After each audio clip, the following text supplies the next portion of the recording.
At several junctures, Dee referred to her impoverished compatriots as my people, including at one point a long descriptive list of her kinfolk. As Senderovsky used to say in his graduate school class, when you run out of ideas, just write down a list. Readers love lists.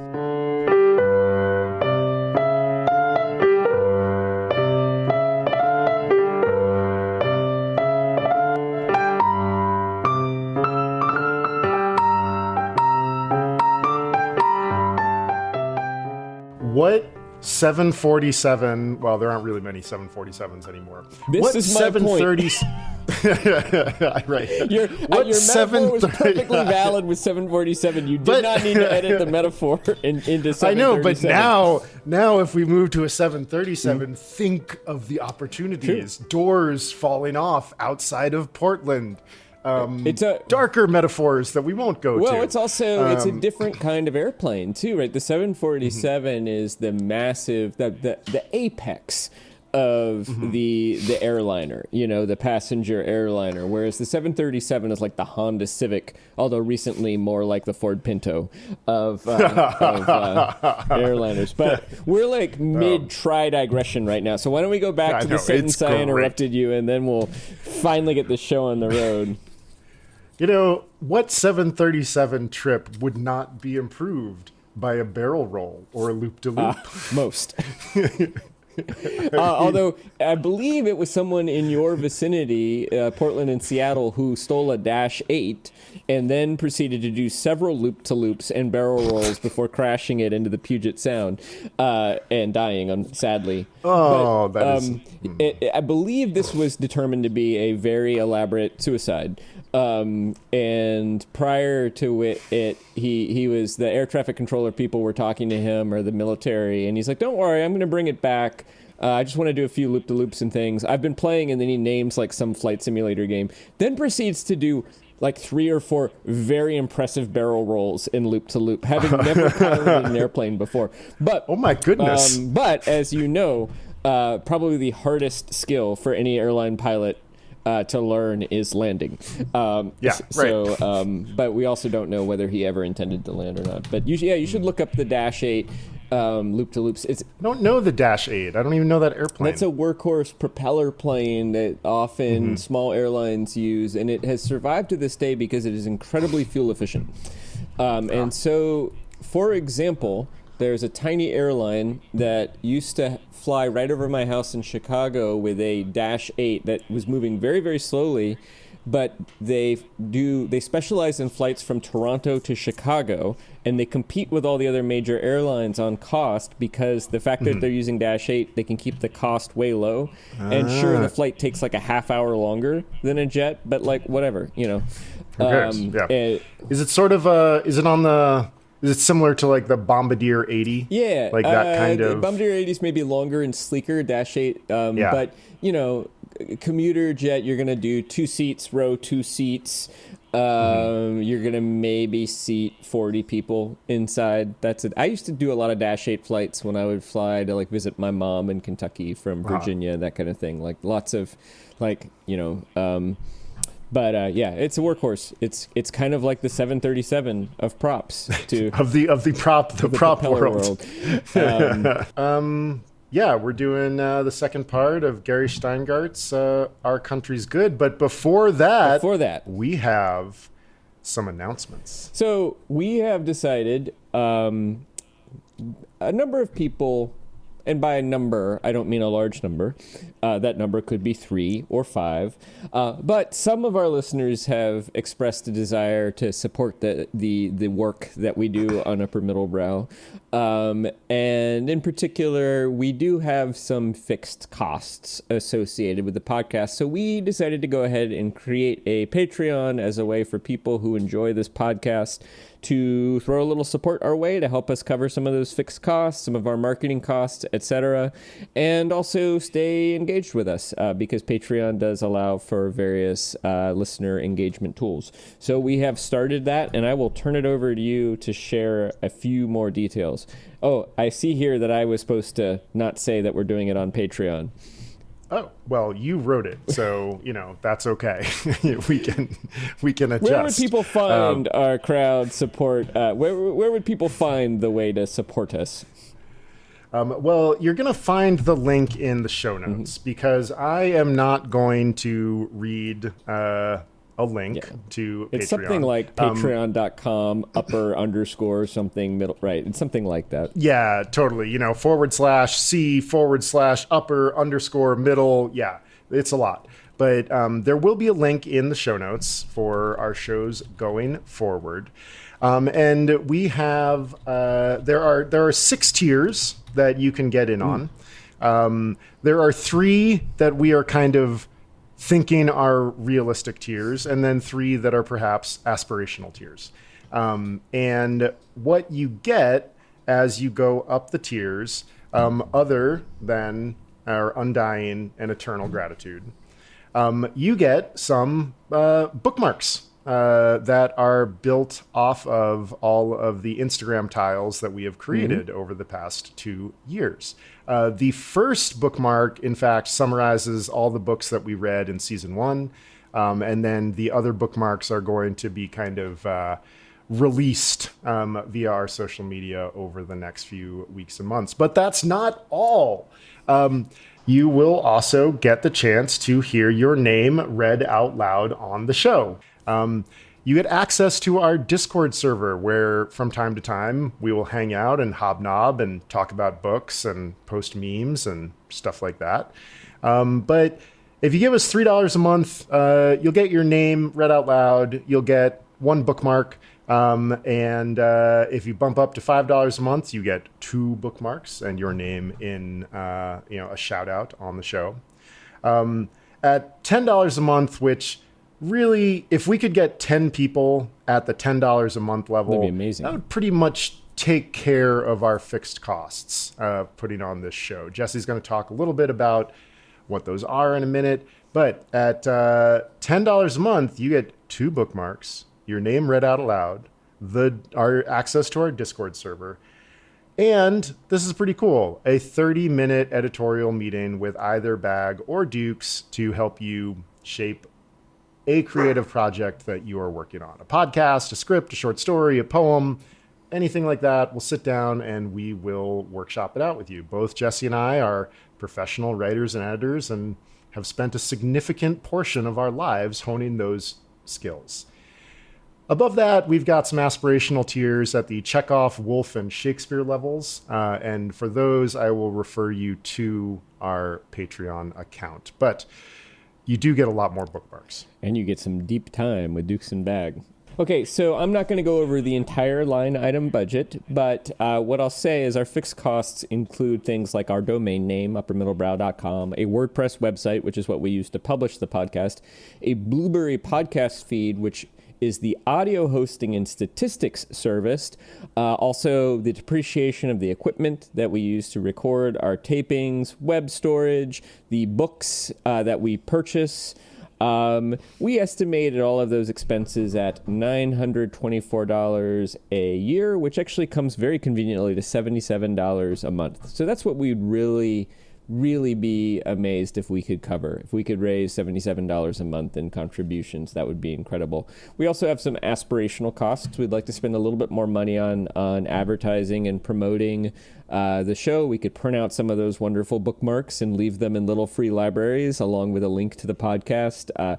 We could do some other things like that if we had a little bit more money to work with. And if we were to achieve some of those aspirational tiers, one of our dreams would be to hire an intern to somebody who's interested in learning the craft of podcasting, who could also help us with some of those promotional materials. You know, that might be something we get to in a year or two. But if somebody is feeling generous and would like to support a young or, mid-career person who's interested in getting some hands-on learning in the world of podcasting, one way you could do it would be to support at one of those upper tiers. And that may very well allow us to hire an intern. But to review again, our fixed costs hover. We are estimating $924. You could call that $1,000. That's about what we pay out of pocket to make this show happen. Well, shall we get into our book? let's get into our book. We are going to attempt to do this recap in 6 minutes or less, everybody. It's tricky. So, as we've said before in Act 3 of a Chekhov play, everything happens. And that's not completely true about this book, and I think that's probably something Jesse and I are going to talk about. But spring gives way to early summer. Karen finds Vinod's novel in the gopher hole, Steve, who we're still not sure. Steve's Winter at one point, he's called Steve's Summer Palace. Steve's Summer Palace. He's called a marmot at one point, and I was like, was he a marmot before? I'm not sure. I'm not sure these characters would be particularly good at, mammal or burrowing mammal identification. Yeah, they did think that the Marines insignia was like a paramilitary kind of like more conspiracy like a white theory. Exactly. Exactly. Organization. There's an eagle perching on the planet. Right. Anyway, Karen is impressed, and she is really, really, really enjoying being a kind of surrogate mother to Nat, who is Sasha and Masha's adopted daughter. Speaking of Sasha, he is very desperate to get the famous actor invested in his script for the pilot. So he sets up Dee and the actor on a date, which is a little mean because the actor is under the influence of Karen's app True Emotions, which kind of forces people to fall in love with somebody. The actor and Dee go for a walk. They have sex at this kind of rundown international camp. And then they kind of shack up together in, I believe, they move into the big house, which forces Sasha and Masha and Nat into one of the bungalows. And I will kick it over to you. So Ed is sad and jealous because he also thinks, he is attracted to Dee as well. And he thinks it's Karen. He's angry at Karen because he thinks her app is what caused them to fall in love, which, as represented by the book, may very well be the case. Karen, in reading the novel, begins to appreciate Vinod more, and also observing Vinod, who's sort of flourishing in the pandemic isolation in the countryside. He is very good at badminton and charmingly competitive about it.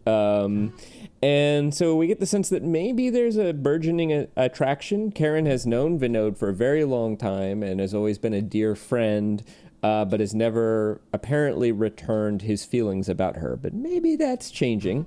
And then sure enough, they do indeed hook up. And Ed and Sasha sort of watch the proceedings on the porch, a bit amused.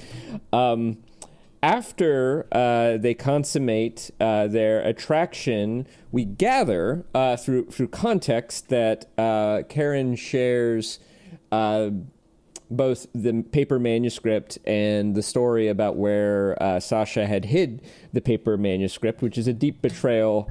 And Vinod is very, very angry and comes out and I believe punches Sasha after calling him a fraud, and some other very appropriate expressions of his justifiable anger. Yeah, it's the first of the two Chekhov fists that happen in this book. Yep. During the pandemic, we get the beginnings. We get a anonymized account of the George Floyd killing. And a black man is killed in the Midwest by the police. It is just as horrifying in the book as it is in real life. The protests begin, and Dee gets in some real social media trouble for a column that she's written in which she expresses some sympathy and even empathy for rural white people, saying that those are her people, and she is construed as racist. This, in turn, gets the actors' handlers very nervous. A truck comes really close to hitting Nat and Karen while they're out on a walk. It feels like it is aggressive. Sasha mentions the black pickup he's seen a few times, and then the actor sneaks off, kind of abandoning Dee and abandoning the bungalow colony because he is basically a coward. and is not going to stick around and get canceled the way that D is apparently getting canceled. And that brings us to Act 4, the death of Alexander Borisovich.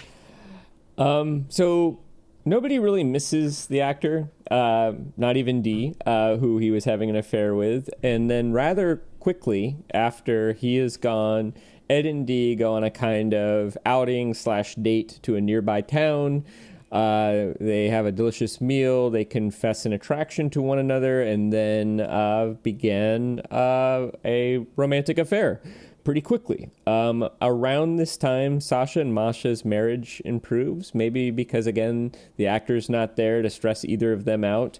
And there's this moment where Sasha realizes he's happier than he's been in a very long time, appreciating the company of there are now 3 happy lovers in the house. There's this funny scene where they're having dinner one night and both Sasha and Vinod are shirtless just because it's hot out and they've become so comfortable with one another. And this isn't represented as inappropriate, just sort of, you know, they're enjoying themselves. They're enjoying the company. There's a certain level of balance.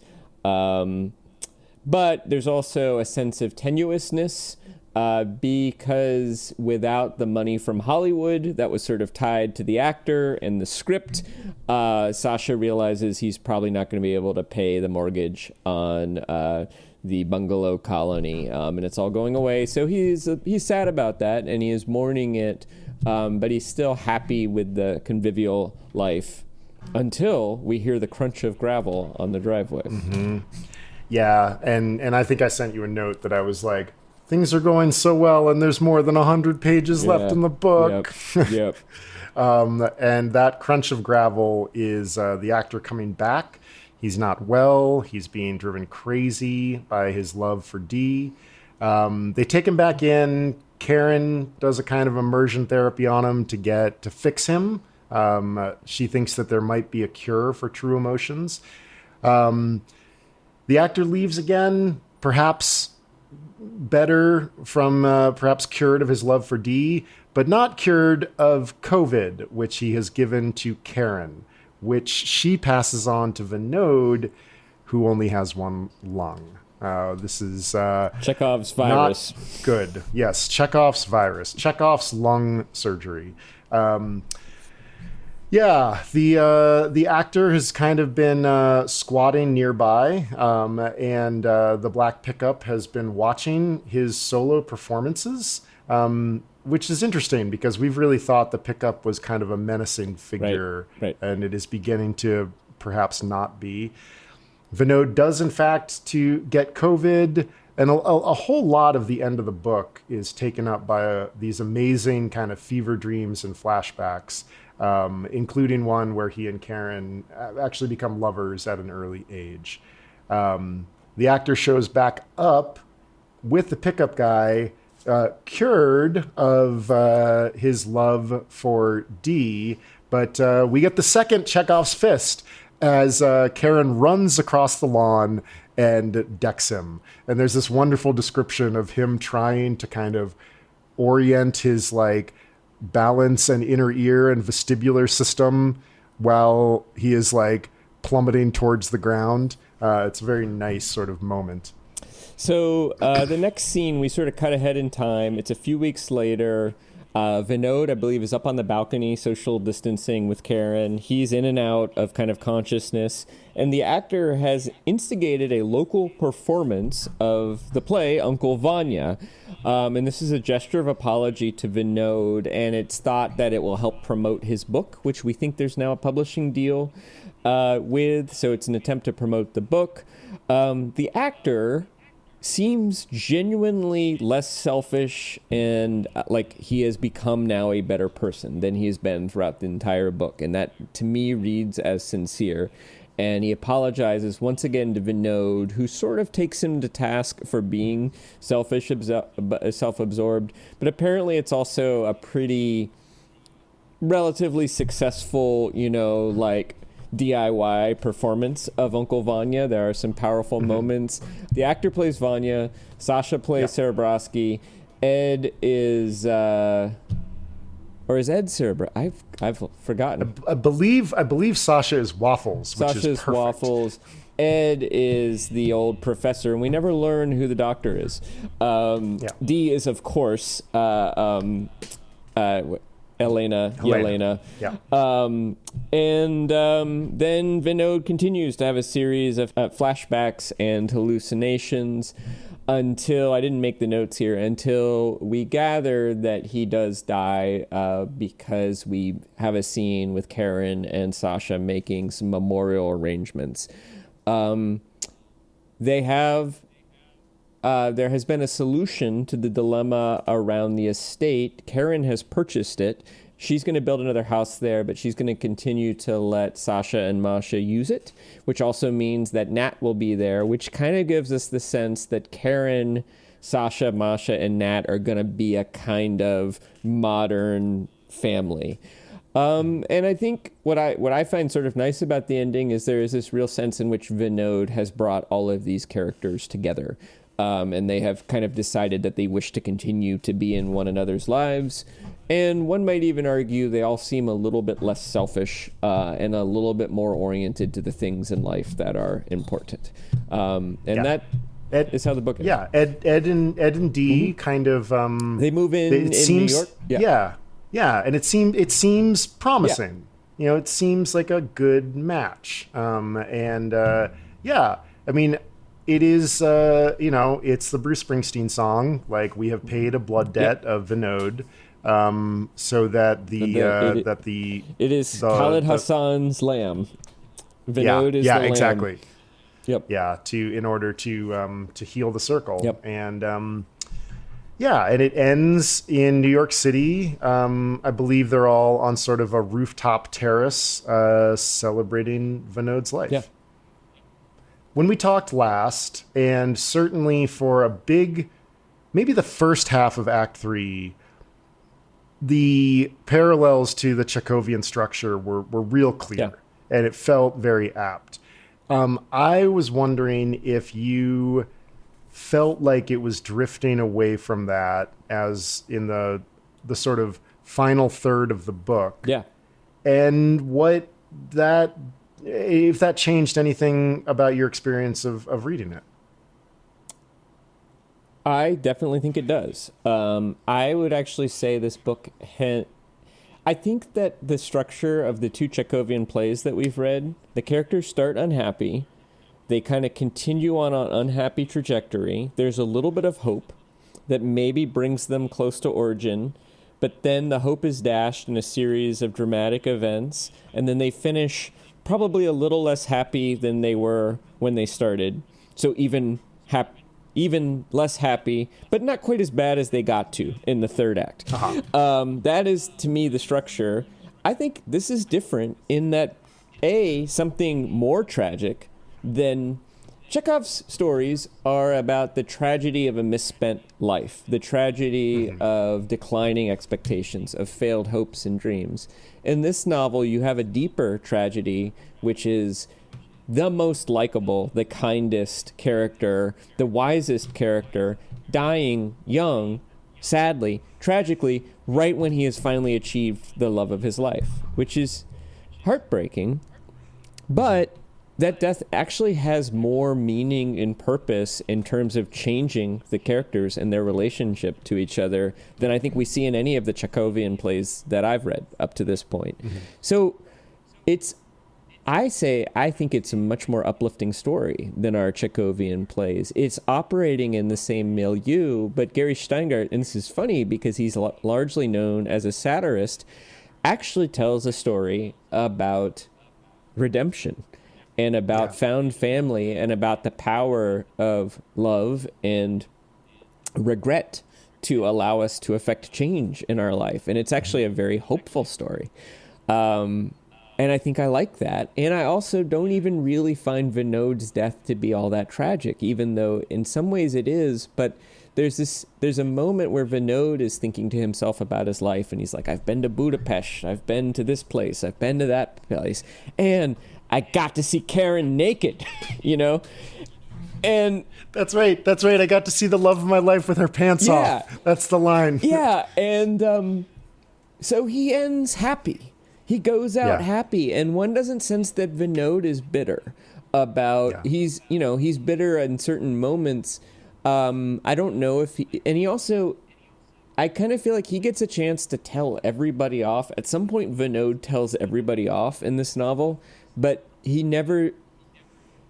never seems to come with any, animus. He tells them off and then they go on as friends. And so not only is he the kindest and wisest character, but he also has, it seems to me, he has the most emotional intelligence, and he's able to completely indulge his anger when that's appropriate, and then he's able to completely forgive. And so I would find it a lot more tragic if Vinod's novel stayed in the gopher hole and if he and Karen never hooked up. But the fact is, he hears from Senderovsky, who he actually admires as a novelist, that the reason he suppressed his novel is that it was so unbelievably good.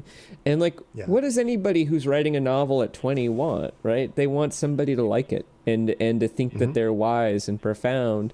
And he gets that. And I think he also gets enough of a trajectory that we gather that his novel is going to be celebrated, probably. It's got the actor, the famous actor. It's got Dee, who might be canceled, but still has some juice. It's got Senderovsky. It's got agents behind it. We're made to understand it's good. So I find this to be a much more hopeful, uplifting story than anything that we've seen from Chekhov.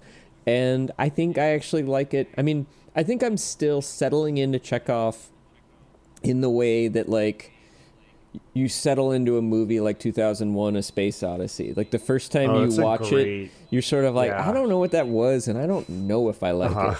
And I feel like I'm still settling into The Cherry Orchard and Vanya that way. But I also, my experience of somebody who found Chekhov admirable and difficult is that I find this to be a more satisfying novel in many respects. I do think it has some flaws, but structurally, I actually really like where it takes us. And but how about you?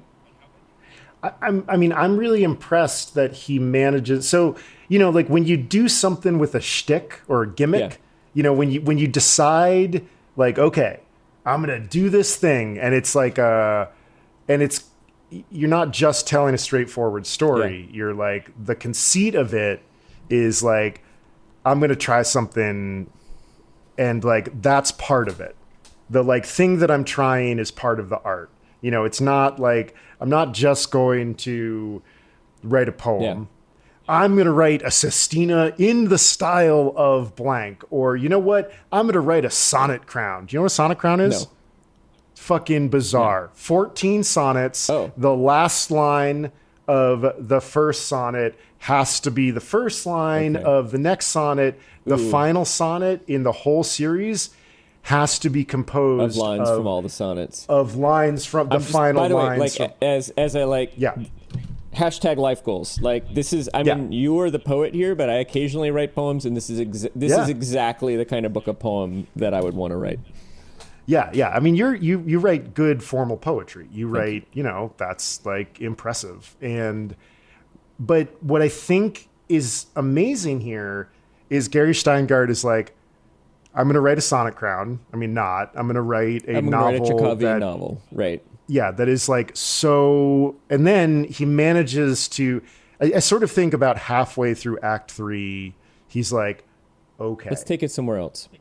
Yeah, it's his now, and it's great because it's one of those things where the conceit doesn't gobble up the book.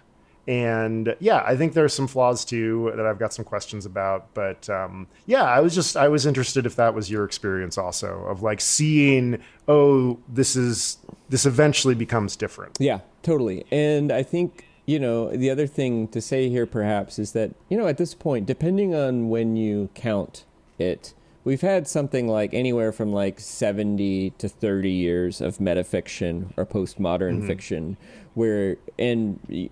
fiction where we experiment with unhappy endings or unsatisfying endings, or think about books like The Magus, John Fowles, or Infinite Jest, which are kind of, the point of them is to be kind of unsatisfying. and they're not necessarily so much describing the world as creating a literary world. I think to take then the Chekhovian form and then actually try to say something hopeful at a moment where hope is in short supply in many respects. Chekhov's unhappy endings were probably groundbreaking at the time he wrote them. I mean, you think he's writing at the time of Mark Twain, a little bit after Charles Dickens, even Tolstoy. Usually, in the end, the characters arrive at some kind of peace. I think in Tolstoy, often one character is happy. Peace at a train station. Spoilers.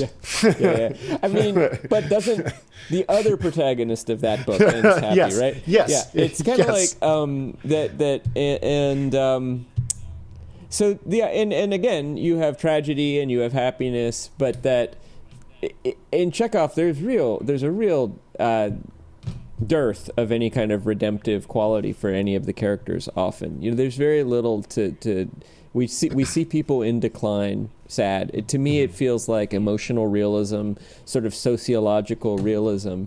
So that was innovative and groundbreaking. A lot of realism. Now, but I would say that after 70 or 80 years of metafiction and postmodern fiction, to actually take all the tools of metafiction, postmodern fiction in Chekhov, and then actually try to tell a story that's meaningful and points towards a hopeful future. Jonathan Franzen does that too, I think, and Michael Chabon, but I think that's a brilliant thing to do, and I find it ultimately, with a few flaws, believable and great. I like it, and I did notice that. I wonder if he started with the conceit, or was like, gosh, isolation really has the characteristics of a Chekhovian novel, I wonder which it was. Like if he wanted to set out to do that, or if the particulars of COVID suggested to him the same kind. Did he start out to write a COVID novel and end up with a Chekhovian novel? Did he start to write a Chekhovian novel? Another possibility is that the characters become so real, and he's like, I think that Karen and Vinod have to fall in love, and I think that we have to, we've buried the novel underground. We have to unearth it. What's going to happen? It can't all be bad. I to some degree, maybe it's like a Chekhovian level tragedy of everyday life just doesn't feel, I don't know, it might just feel like too bitter a twist for these characters, especially in the midst of a pandemic and Black Lives Matter. Totally. I'm going to do a reading, but my question, which I'll set up before the reading, is what do you think the tone of this excerpt is? This is a bad question. I love it. Exactly. This is marvelous. So this is the moment where we know that George Floyd, or if this is an alternative fiction, somebody like George Floyd has been killed. Something like Black Lives Matter is happening. People are really sensitive and on social media on high alert for anything that smacks of apologists for racism. So Dee is reflecting on this essay that she has written about Gone in the Wind, basically explaining why a kind of nostalgic fondness for the past would appeal to some poor white Southerners. So I'm going to just read for a little bit, but I'm curious what you think the tone is here. On the face of it, the essay was hardly a lit match thrown into a gassy oven. It started out by first laying out all the obvious things wrong with the movie, beginning with the servile portrayal of its black characters.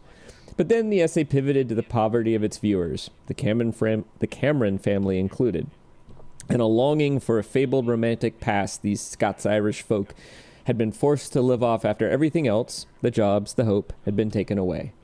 The essay danced along these lines, gently herding the reader in one direction and then surprising her with a shunt in the opposite. Throughout, one could find Dee's patented bare-knuckle tone directed towards the moneyed reader of leisure.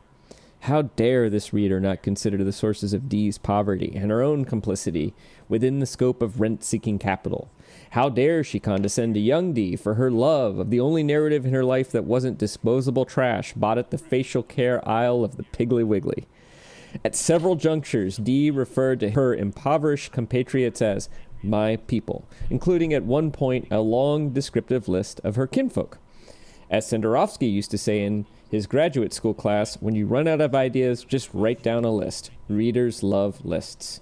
Dee's list included part-time coyote skinners, drummed-out Fort Bragg PFCs, psoriasis-covered Bible school lunch ladies, Social Security disability regs thumpers, racist cops just itching for the right motorist to pull off the tarmac, concluding with the line, as much as you might hate them, as much as you would loathe sharing the aisles of a big-box store with them, you're more into small, well-scented shops in the formerly black neighborhoods anyway. And they're screaming undereducated children, my nieces and nephews. These are all my people. A screenshot of that passage appeared in the mention after now colonizing her feed, the words racist cops highlighted next to the rubric, my people. I'll end it there. Wow. Okay. This is this is a convoluted question you've put in front of me because you are asking for the novel's tone. Right. About a piece of additional writing that also has a fictional author.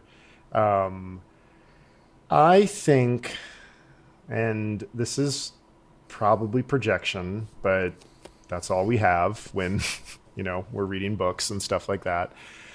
I think, and my trivia question, I was struggling for Shteyngart's tone in my source material.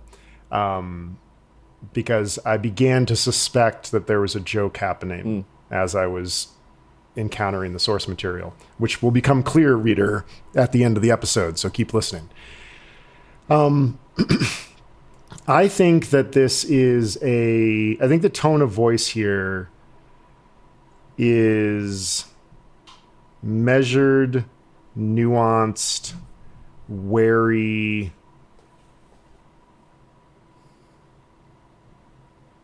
The word that's coming to mind is like examination, or sort of exegesis.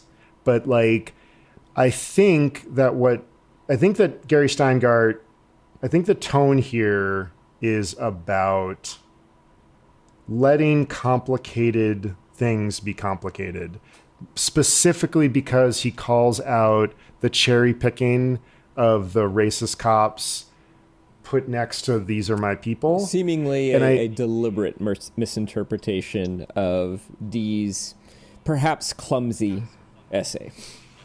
Yeah, perhaps clumsy, but still an attempt to tell things like it is. Right. And those are dangerous waters to walk into, but at least she walked into them. Right. Is the thing. And so I think that I don't think the tone of voice is approbation. I think the tone of voice is we should really be more careful about how quickly all of us are to denounce and to take things out of context. And that just gets worse and worse with every passing year, as our attention spans get shorter and the need to get some sort of reaction out of the audience, the stakes keep going up and up and up. I mean, this episode is probably coming out the week of the election. Right. And I think that I would say the tone of voice, and I'm not landing on a very clear answer here. But I think we should be more careful. I mean, I would agree, but I also think it's masterful how the quotes from Dee's essay, Shteyngart has kind of turned up Dee's her combativeness to 11 to some degree, such that you could totally understand how her intention would be misunderstood, and that there's a kind of smugness to Dee's combativeness too, that sort of as a young, hot Southern woman in the city, she can kind of get away with a few folksy sayings and shoving people's hypocrisy back in their face. And like in this moment, she bit off more than she can chew. And so, I agree with you. But I think he is also satirizing, Dee and writers like Dee. And at a certain point too, he says her book falls off the bestseller list only to be replaced by another memoir of growing up white and poor in the South, and there is a sort of like, we've got the specter of J.D. Vance, who is operative in this genre. He takes a different perspective than somebody like Dee. There are a lot of books that try to describe the nuance of growing up white and poor in the South, and I think many of them are quite worthy.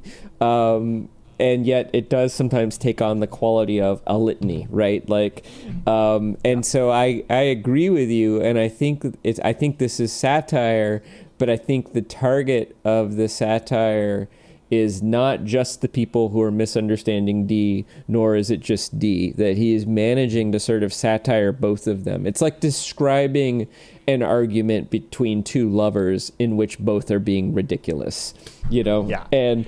But also with a little compassion for both parties as well, too. Sort of recognizing the emotional context that would lead to this, essential misunderstanding or deliberate misunderstanding. And I think he's doing this. This came to me while you were talking that, like, what I think what you're getting at, and the cool thing that he's doing is that we get to see two versions of Dee. Yeah. We get to see the online version that is like held up for this is outrageous and this should be censured. And then we're able to layer the context of what we know about Dee on top of that censure.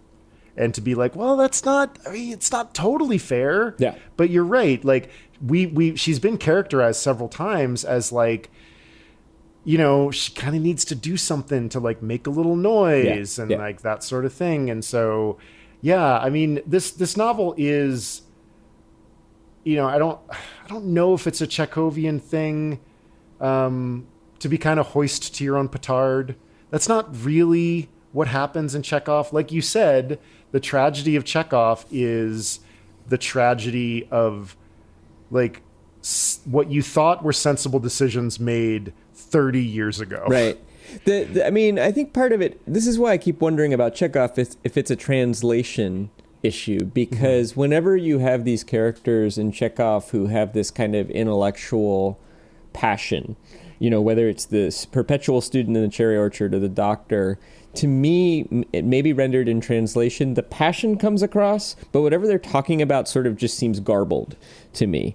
Whereas, like, maybe it's because I'm a product of the 2020s. I completely understand Dee's perspective, and I completely understand the perspective of people who who have no empathy to give to rural white Southerners, particularly if some of whom are racist cops, right? Like, to white Southerners who insist on indulging in nostalgia for the slaveholding past. Like, there's no empathy there.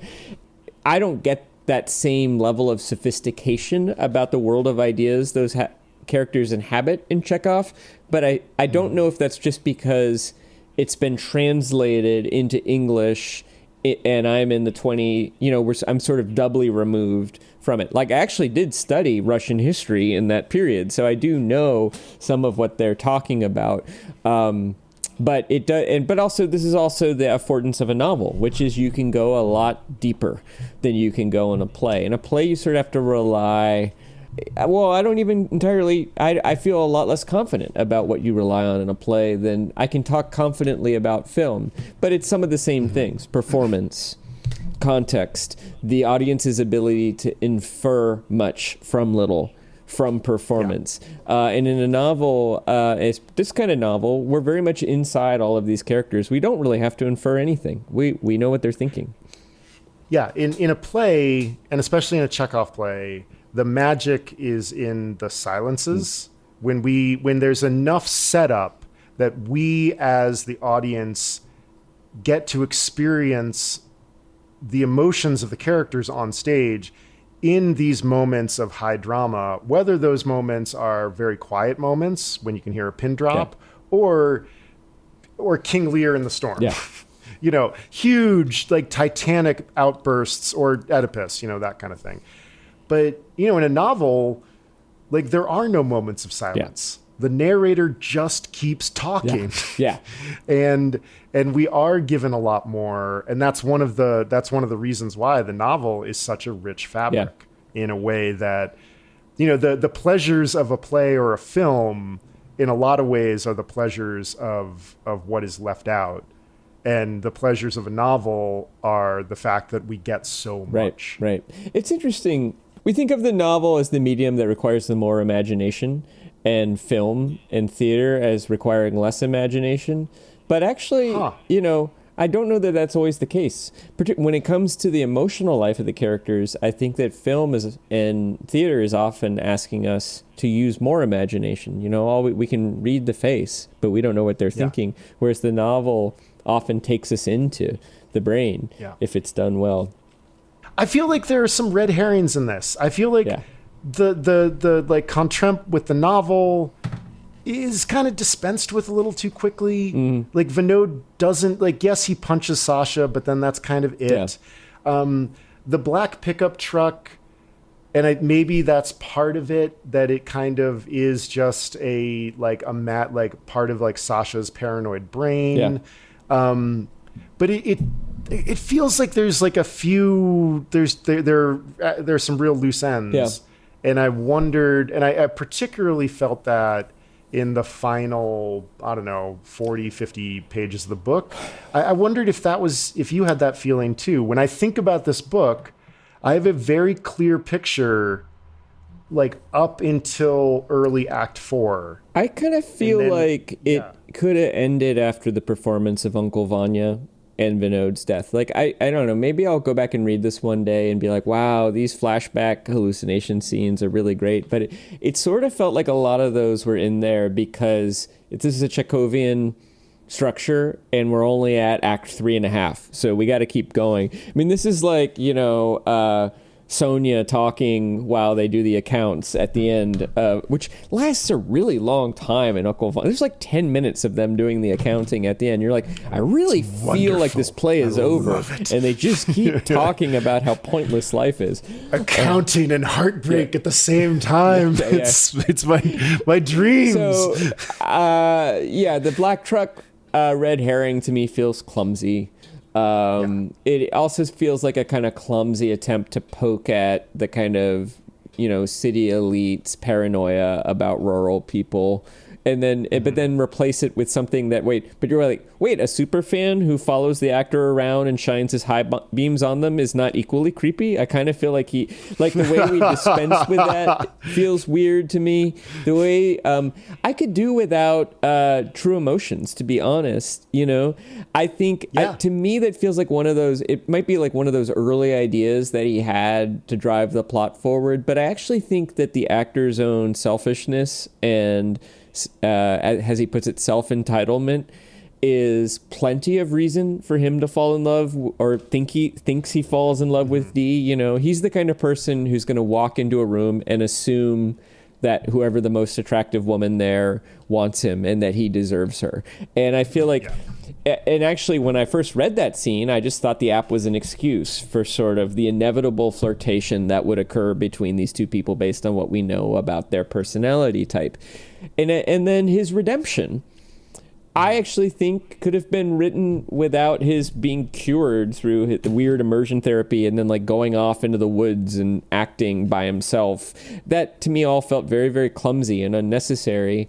I believe that somebody like that could get shocked out of his solipsism by recognizing that he got a compromised man sick because of his selfishness, and to me that would be enough. And the actor does seem to be there emotionally. He does seem horrified by his own behavior. And I think it would be enough for me if both his flaws and the redemption of his flaws were not due to some weird, almost like mystical, magical app. It does feel like a sort of David Foster Wallace like plot device. It's almost like science fiction. That's interesting level. That's where I was gonna actually trot that out as like the counter argument, where like the technology in Infinite Jest. I'm not going to spoil it because it's wonderful, but the technology, even though it's like not ever really. We're never really told exactly what the samizdat is in Infinite Jest, but we can't, because like in the world of that book, it renders people basically incapacitated. And so it kind of hovers in this world where it isn't explicated, but it takes up enough of the focus of the book, and it does enough that it bears weight. I agree with you that the true emotions thing, like, just make Karen rich, make her a venture capitalist. Don't even need, she could have invented an app, but it doesn't need to necessarily figure into the plot. Or it could be an app that allows people to stalk the after with their GPS. Like that, there would be some irony there. I mean, I think the thing about it is we don't need this book to be speculative fiction. It's not set in the year of the Depend adult undergarment or the year of GLAAD. It's set in the year of COVID. And that is fucked up enough. You don't need to ratchet up. You don't need to create a kind of weird, ultra-capitalistic near future for it to be horrifying. That year was plenty horrifying. Reading this book, you're like, oh, shit. I forgot how stressful all of that was and how terrible it all was. It wasn't that long ago. This was only 4 years ago, but it feels like a decade ago to me, because so much has happened, and so much has happened in my life, but also so much has happened historically. And also we collectively have learned so little. Do you know what I mean? Like, I don't think the lessons of the moment have really been learned. And so, yes, I think that is clumsy. I think those are the clumsy elements I sensed, the app and the red herrings. You just kind of felt like it was going to be a red herring, right? Like, and even the fact that you have the people who get too close to Karen in the truck, and is that a black truck or is it a green truck? We don't know. We're being toyed with. That's right. The policeman shows up. I completely forgot about that, because and it then he's evaporates. Like, these people and their fear of trucks, and I'm like, I know, I just don't feel like any of that. It's entirely plausible to me that upper class city folks would feel some anxiety living in the city, being surrounded by rural folks. I think the sense of that being because the rural people don't like Asians, or that the rural people don't like Jews, or that the rural people don't like liberals is probably... I think the thing that would probably set those people apart from their neighbors is their conspicuous wealth. Even though everybody's kind of struggling for money. That's my own take as somebody who has lived in rural places. Like, there are Asians and there are Jews and there are liberals in rural places who operate perfectly, comfortably in those spaces. Shteyngart is doing a good job sort of creating that as sort of paranoia, but then sometimes I feel like, maybe this is sort of one of his own biases here, is this depiction of the rural, sort of Hudson Valley as kind of like menace behind every, behind every set of headlights. Every pickup truck contains a potential psychopath. And, that's certainly Senderovsky's experience of it. But yeah, I agree. I thought this is where I find some of the clumsiness. Yeah, totally. I'm curious, did you find the depiction of Ed and Dee kind of getting together, so their date and then their kind of like sex, did you find that romantic? That's a good question. I was so happy that she was getting away from the actor. And maybe that's what's operating as well, is that it's one of those things where it's like the attractive veil that then gets lifted, and you're like, oh, thank God that she's going back to the more, the person who suits her better. But I think I think that's the point. I think the fact that it's not romantic is kind of the point. And like, you know, we get to see some wonderful bits of Ed kind of being like, oh gosh, I don't know if she's actually going to like me. Yeah. And we get to see, I think the romance of that connection is watching two people shed their armor a bit. And there's even a little, I think it's Sasha, might be Vinod actually, because this seems more like Vinod.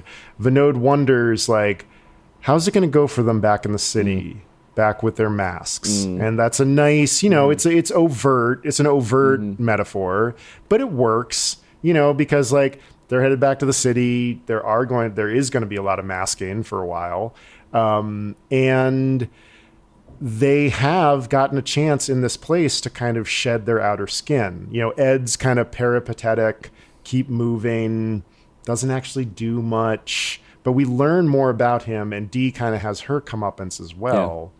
Yeah. So it's not romance. It's you know, it's two people that are well suited for each other. Well, and Ed's sort of wooing is basically being empathetic about her cancellation, and as a sort of like well-to-do gadabout who, you know, looks. We get the sense that he's handsome, he's elegant, he can cook well, he travels around, he has a sort of bon vivant lifestyle, but you know, doesn't have much to say, doesn't have much, you know, that then he has a few insights that are relevant to her in that moment. I kind of feel like I'm perfectly happy for them, and I agree that I'm sort of like, yes, you two are better suited to each other than Dee and the actor, and good for you for figuring that out. But there's a certain moment where they're standing somewhere,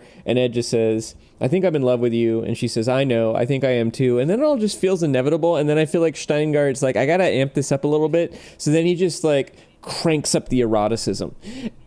So they drive home sort of in deep abiding lust for one another, you know, and they can't wait to rip each other's clothes off. And I was just kind of like, I think I would have been fine with a sort of more like 1949 filmic thing where like the camera just pans to the window, pans away, you know, and the wind is blowing through. Like I don't think I didn't find those details romantic. I didn't find them erotic. I didn't, you know, you could argue that they are just sort of realistic about like people in their 40s and 30s coming together, but even then, like their sort of sudden erotic release, I don't know if it was supposed to suggest like there was a kind of destiny, but I could have done with more buildup and foreshadowing and justification. And sort of, Jesse, you really wish this book had bought you dinner first. Indeed, yeah. Well, and it felt both inevitable and abrupt, and sort of poorly what explained. A great way to put it. And I mean, it's the thing I've noticed about what we sometimes call literary fiction, and this happened with Jennifer Egan in Goon Squad too. Although I think she has more control over this, is that sometimes we're not actually given the mechanism where things change for the characters. We're given before and after, and I think if the before and after are rendered in a beautifully both literary and psychologically realistic way, sometimes we can forgive it. But there's a part of me that's like, you know, I kind of want to know what changed, you know, or I want, and I don't know that I got enough of that in this particular story, or maybe I got enough, but then I just got more eroticism than I needed, you know. Yeah, I mean, I think you're right, and like, you know, it's weird because there's so many couplings happening in this. It also just sort of it felt like an echo of Karen and Vinod too. It's just like, oh, we're doing this again, you know. Yeah, and you know, maybe that's a feature of the COVID novel. Yeah. You know, because of just the just like manic compression of being like on top of each other all the time, but I'm having trouble even remembering that particular moment because you're right. There's so much mirroring going on. They kind of start pawing at each other in the car on the drive home, and that's what I'm sort of alluding to that, and then, you know, pull up in the driveway and Nat's like, come in, there's dinner. And they're like, we're going to go. And Sasha and Masha know what's happening and are sort of like, that's all right. You can come and get it later, which is, that's a funny moment, I think. But yeah, but like, I think your instincts are correct. Focus on those moments. Yeah. Because sex writing is really hard. I agree. I mean, like, I think we are, like everything. When you talk about David Mamet and sex, we're in like definitely like difficult territory. Yeah. But I think his old maxim that everything is about sex except for sex, which is about power, is a very helpful thing, because sex in writing helps us dramatize the power structures. Because unfortunately we're in novel land where it isn't just life unfolding, and like an event of like sexual desire and sexual consummation, it has to mean something. Right. It has to mean something about the change of the characters of the relationship. And I think that moment was achieved with Ed being like, with him, that very plain spoken, I think I'm in love with you. Yeah. And Dee saying, I know, I think I might be too. Yeah. And like, I think you're right. It could have been enough to just sort of get back to the driveway. You could almost just cut to the driveway and Nat being like, come on. And Nat being like, come to dinner. I think that would work. I mean, there's a part of me, years ago, I think there was an interview I read, or maybe it was Jonathan Franzen was speaking in some interview, and I can't remember if I read it or I heard it. And he was saying that his sex writing had been, there was an article where people were sort of comparing the different, they were creating a chart of sort of how like warm sex writing was and they're like, are you I don't know, some is it Nicholson Baker who wrote the Fermata?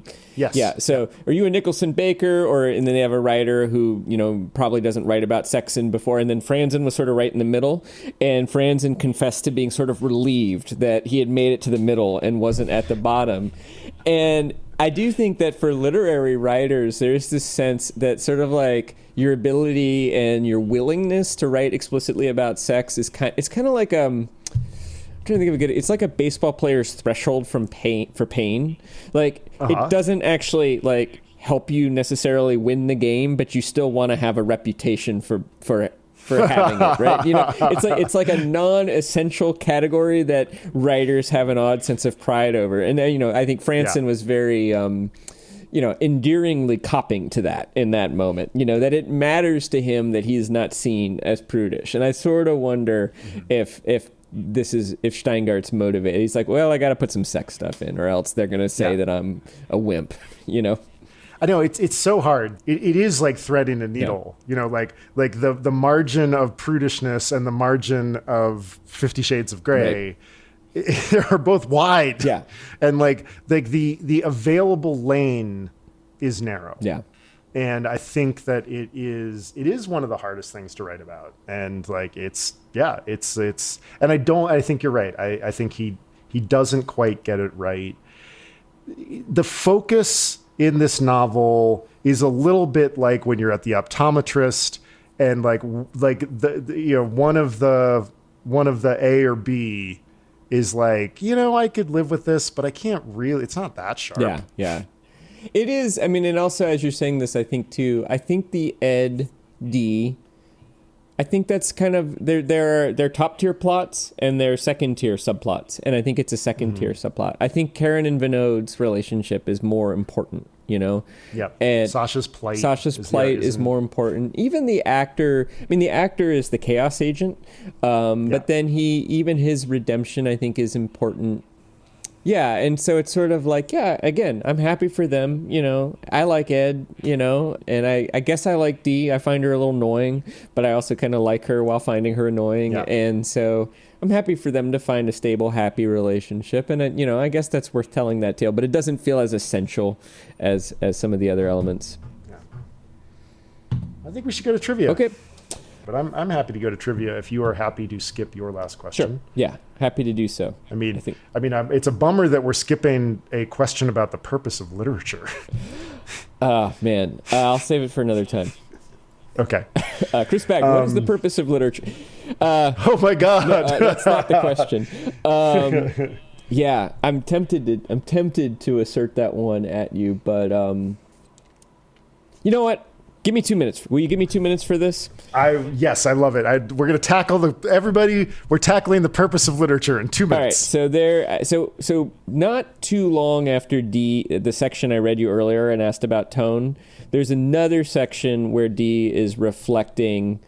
This is actually on her date with Ed, when she is sort of talking about her sin and commiserating with him about being misinterpreted. And at one point she says, "I'd rather be considered bad," Dee said, "than to actually be false. Everything I write is a timestamp in history. Everything, no matter how horrible and self-indicting, is, I swear to God, honest. Can I be blamed that the portrait which emerges does not fit the requirements of the moment?" This was, she had to admit, the button-down letter-writing men's prescription for art as well, that it had to be reflective, not revolutionary. Interesting. So the argument here is for literature as reflection rather than revolutionary. Oh.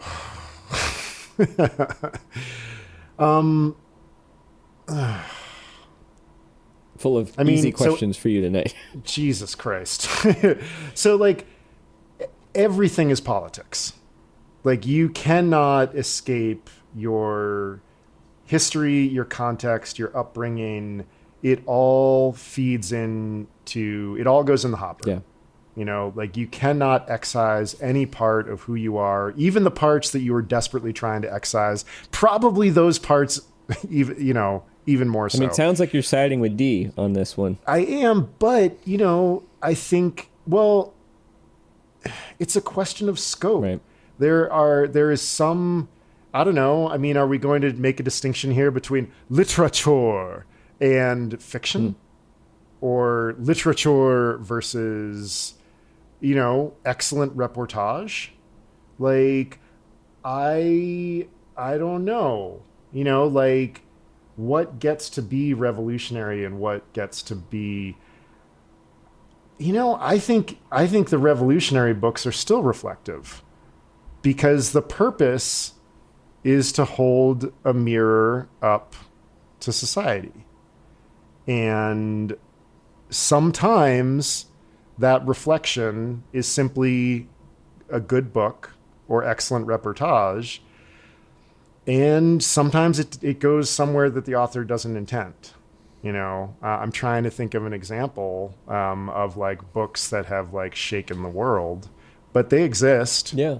And The Jungle. But I mean, I think to your point, I think there are moments where people, they want the jungle, but they don't want the Polish wedding at the beginning of the jungle, and they don't necessarily want the what happens to the guy. They want to hear about, the people going into the works at the factory and all the terrible things that are happening.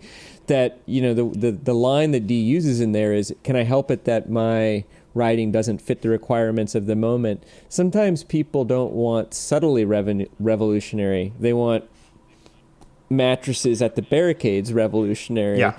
And writing, but I think here's what I would try on. Writing should be descriptive. It should hold up a mirror to life. And if you are revolutionary, if you want the world to be a better place, then that mirror that you hold up to life will reflect that. Mm-hmm. And you're writing, maybe it's not revolutionary, maybe it's merely evolutionary and progressive, but that honest reflection of the world should ask the reader to want to make the world a better place, if it's done well. I now have an example. Okay.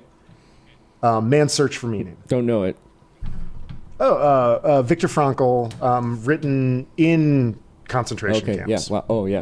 And is now, sort of known as like one of the great like reflective philosophical books about how the fuck do we figure out and live in this world. And the reason it works is because what he is reflecting is so big, is like so much. and it's one of the, I think what you're saying is that like, he's just reflecting his experience, but it's not even turned to 11. It's turned to like, there is no number that it is turned to. Well, think about Anne Frank, writing about her crush on the guy she's sharing the attic with, Oh, God. There's nothing intentionally revolutionary about that. The only thing revolutionary is the circumstances that surround that story, that surround that honesty. Yeah, I mean, like, the only thing we're talking about now, though, is that you achieve the universal by aiming at the specific. Well, and also, to what degree are you didactic? To me, the worst parts of the jungle and the worst parts of the Grapes of Wrath are the didactic parts. And Tolstoy, like, we don't need these big sections of people cutting wheat and talking about Catholicism. This can be an ongoing conversation, but that that's moment a great, just caught my eye. Yeah, that's a very good place to wrap it up, because where do we go to from there except for trivia about toilets? Indeed. Because Gary Shteyngart has said that he does the bulk of his best writing in the bathroom. He has recorded a video lionizing the thought-provoking merits of which bathroom appliance. And I have a bonus trivia after this. So the shower, where he says he sings badly in Russian, which gives him absurd ideas about his home country that he is able to then, write about. The toilet, where he says that he can be a prolific content producer. Or the tub, to which he repairs when I can wallow in my own filth, which allows me the perspective to satirize myself and the world, which is always my subject. I mean, aren't we all prolific content producers on the toilet? We are. If you made up that quote for C, then I tip my hat, because that's the one that I choose. C, the tub. I did make up that quote because I often feel like I wallow in my own filth when I'm in the tub. It was B, the toilet, but I have a bonus question where you can get yourself a half ding and a full buzz. So please tell me which of these. Originally, I had you ranking these in order, but that would be just impossible. Please pick the toilet that Gary Shteyngart waxes poetic about for a full 5 minutes in this incredibly hilarious video that I watched. Russian, South American, Japanese, or Scandinavian? Which of these is Gary Steingart's favorite place to be a content producer? Russian, South American, Japanese, and Scandinavian.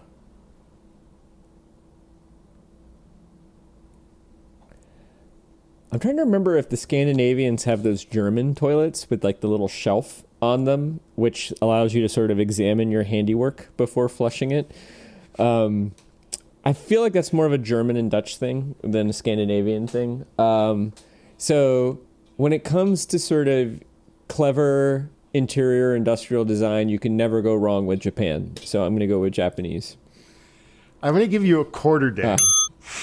Gary Shteyngart owns a Japanese toilet, which he likes, but he adores Scandinavian toilets because half of the toilets in Scandinavia are German toilets that you have very cleverly. He even says the name, which I think is Geberit or something like that. Yeah, where there's a shelf and then the water reservoir is forward of the shelf, so that your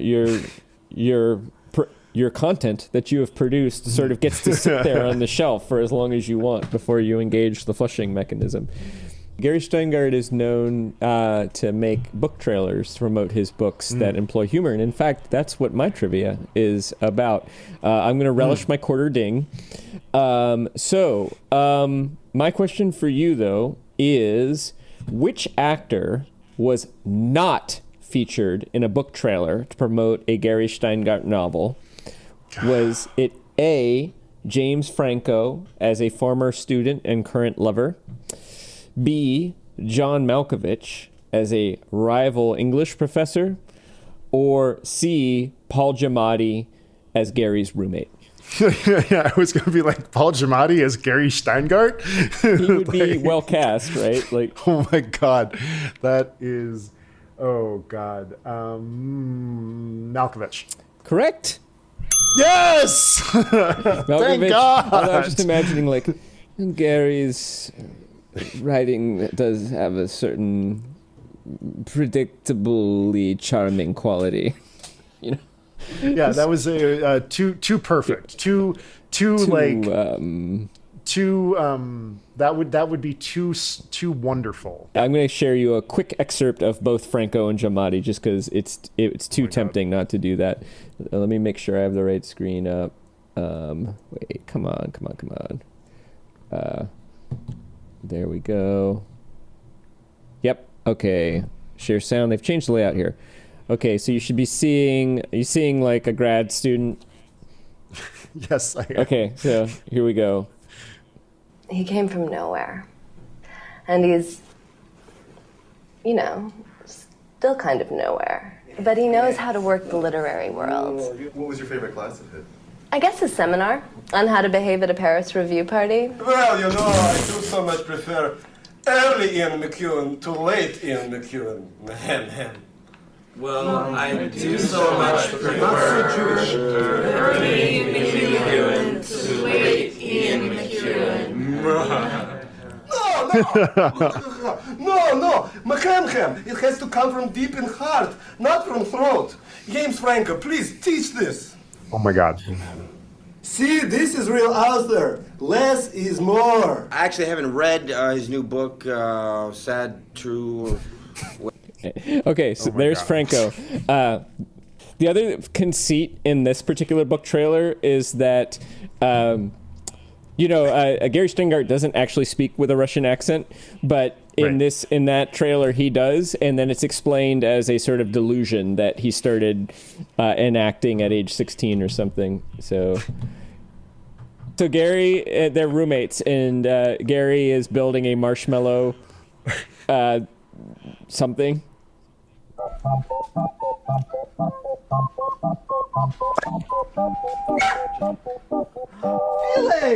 Felix!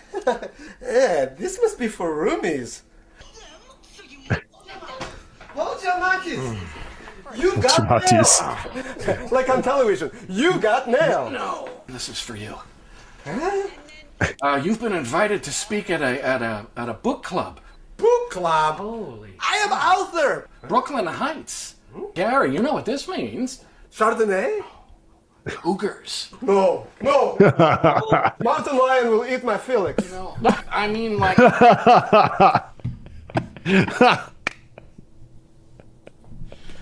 Oh God!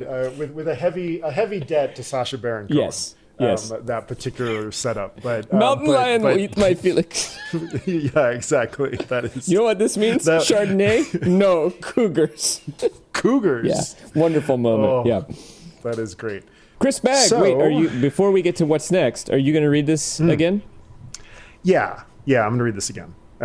It's really good, and it's going to be one of those where like I'll probably read it in a few years. It'll be sitting around, and I'll be like, that was really good, and there's some stuff I can learn from it, and I think I will pick up some more on the second time. But yeah, I will read this again. Yeah, I think same. Maybe in 10 years or so. I actually think though, I was amazed at how much I had forgotten about 2020. Even though it wasn't that long ago. And I think not only is this a great novel, but it's kind of an important record of that moment. It's maybe the best piece of pandemic art that I've encountered. Not that I've encountered a whole ton of it. And I'll be curious to see if the Vinod flashback hallucinations at the end if I find more interest in them. They are sort of the like 2001 astronaut journeying to the alien world where you're just kind of like, what is going on? And does this matter?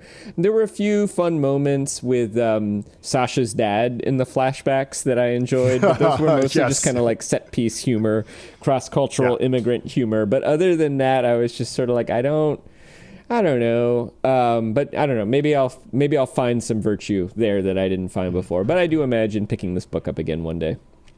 Yeah, totally. Well, everybody, next up is the first book in our third season, which is amazing. We are diving into some noir kind of over about a century, pretty much. And we are going to start with Raymond Chandler's The Long Goodbye. Awesome. Really looking forward to that. Yeah, thanks, everybody. Upper Middle Brow is a Small Point production. Chris Bagg and Jesse Dukes are the long-suffering handymen. Music by Ben Pajak and Jesse Dukes. Design and website by me, Chris Bagg.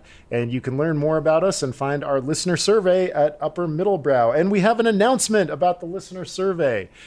Steve W., you have won the storied Bluetooth speaker. Steve already knows this, but I want to announce it on the show. Congratulations, Steve W. Steve can hear his name on the air. But please, even though the listener survey is complete, we could still use some answers. But what would really help us is if you reviewed us in your podcast app so other people can find the show. Upper Middle Brow is supported by Jenny Grieve. And also, if you want to turn the is in that sentence into a different conjugation, say an R, and want to support us as well on Patreon, you can easily find us there by searching for Upper Middle Brow. And a reminder, Chris and I are both writers and editors and can help you with your writing, podcasting, or editing project. You can see some of our portfolios and learn more at our respective websites, chrisbagg with 2Gs.com and Jesse Dukes with no I.com. Thanks for listening, everybody. Thanks, everybody. Good night. Season 3.